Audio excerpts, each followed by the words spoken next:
Coronary angioplasty, also called percutaneous transluminal coronary angioplasty or balloon angioplasty, is designed to restore the flow of blood through coronary arteries narrowed or clogged by atherosclerotic plaques or blood clots. When you arrive at the hospital, an intravenous line will be started. You will be placed on a heart monitor and you will be given an oral or intravenous sedative to help you relax. Most coronary angioplasty procedures last between 30 minutes and 3 hours. The doctor numbs the skin in your groin area and inserts a needle into your femoral artery. Once the needle is placed, a guide wire is passed through the needle and gently guided through the arterial system to the heart. The needle will be withdrawn and exchanged for a small flexible tube called a sheath, permitting access to your femoral artery.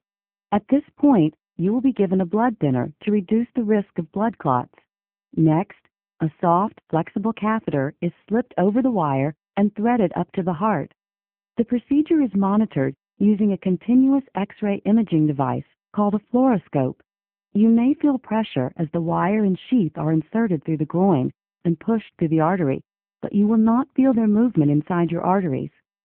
At this point, your doctor will remove the guide wire, position the tip of the catheter just inside the coronary artery to be treated, and inject a special dye. The dye allows the fluoroscope to take X-ray images, called angiograms, of the artery's interior. Any blockages will be clearly identified as the arteries fill with the dye. You may feel flushed or slightly nauseated when the dye is injected. Once the blockage is identified, your doctor will insert a flexible guide wire into the artery and advance a balloon-tipped catheter over this wire and into position at the site of the blockage. Rapid inflation and deflation of the small balloon pushes the vessel wall out, reestablishing blood flow through the artery.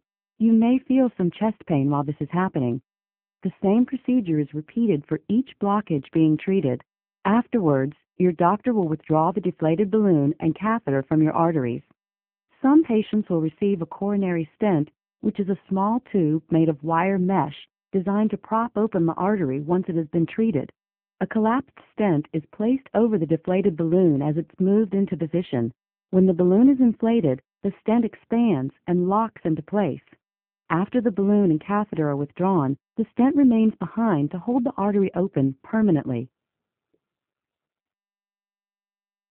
After your procedure, a pressure bandage will be applied over the femoral artery to prevent bleeding.